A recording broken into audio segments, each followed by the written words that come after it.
Bonjour et bienvenue.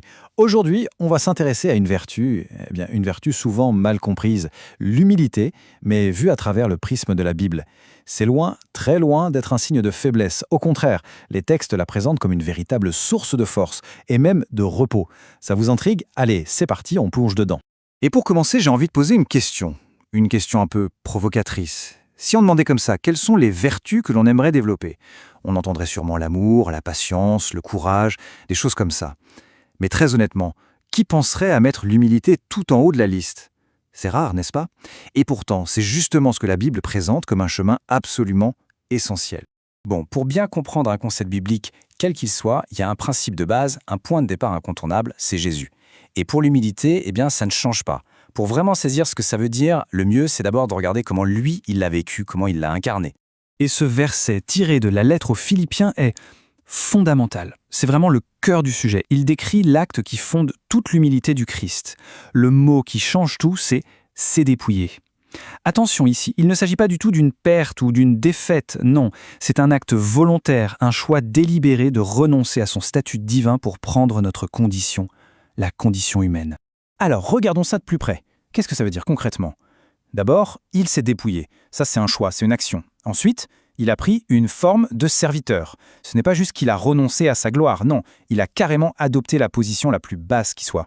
Et enfin, il est devenu semblable aux hommes, c'est-à-dire une identification totale avec nous. Ce qui est crucial de comprendre, c'est que ce n'est pas un truc qui lui est tombé dessus. C'est lui qui en a été à l'origine.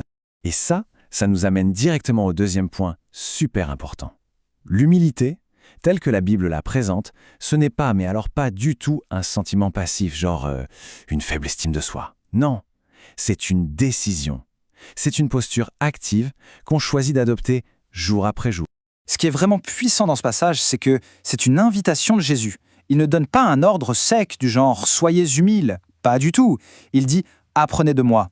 Et le plus fou, c'est qu'il connecte cet apprentissage à une promesse hyper attirante.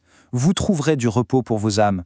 On voit bien le lien direct là. Choisir l'humilité, c'est trouver une paix intérieure profonde. Alors, si on devait la définir, cette humilité biblique, ce serait quoi? En fait, c'est simple. Ce n'est pas de la faiblesse. C'est une disposition à apprendre. C'est faire le choix chaque jour de se dire « Ok, qu'est-ce que je peux encore apprendre aujourd'hui ?» C'est cette ouverture d'esprit qui permet à Dieu, et même aux autres, de nous guider, de nous transformer. C'est juste reconnaître que, on n'a jamais fini d'apprendre. Et ce tableau, il illustre parfaitement ce changement de perspective.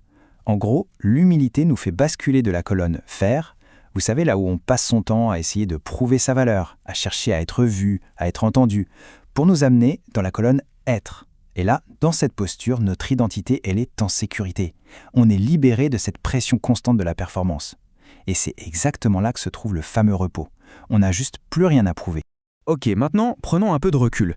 Parce que cette idée, ce n'est pas juste un truc du Nouveau Testament. Loin de là. C'est quelque chose qui est profondément ancré dans toutes les Écritures, de la Genèse à l'Apocalypse, même si les mots pour le dire ont un peu évolué avec le temps. D'ailleurs, c'est super intéressant de regarder les langues originales. Ça nous éclaire beaucoup.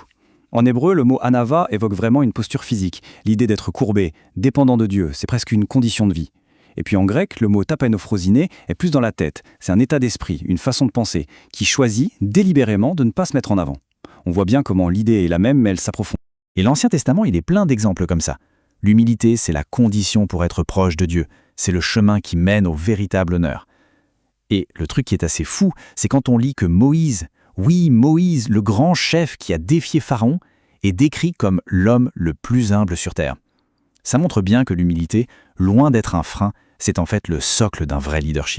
Et le Nouveau Testament, lui, il reprend tout ça, mais en le centrant complètement sur la personne de Jésus. Le but du jeu, si on peut dire, c'est d'avoir les mêmes sentiments que lui. L'humilité, c'est décrit comme un vêtement qu'on choisit de mettre. Et c'est la condition pour recevoir la grâce de Dieu. Le contraste entre l'orgueil et l'humilité est encore plus fort, encore plus clair. Bon, on arrive vers la fin. Essayons de rassembler un peu tout ça. On a vu que l'humilité, c'est un choix, c'est un apprentissage, c'est une imitation de Jésus. Mais au bout du compte, au bout de ce chemin, il y a quoi? On arrive au cœur du réacteur, le grand paradoxe qui parcourt toute la Bible. C'est simple, dans la logique du monde, pour s'élever, il faut se mettre en avant, se faire voir. Mais dans la logique de la Bible, c'est tout l'inverse. La véritable élévation, l'honneur qui vient de Dieu, c'est le résultat direct d'un abaissement choisi. En clair, c'est en renonçant à se hisser soi-même qu'on est finalement élevé. Et voilà, on va se quitter là-dessus avec une question, juste pour la réflexion. Si la promesse au bout du chemin de l'humilité, c'est le repos, cette paix intérieure que, soyons honnêtes, tout le monde cherche un peu, alors qu'est-ce qui fait que c'est si difficile ? Qu'est-ce qui, dans nos vies, dans notre culture, nous freine et nous empêche de choisir cette voie ? Je laisse la question en suspens.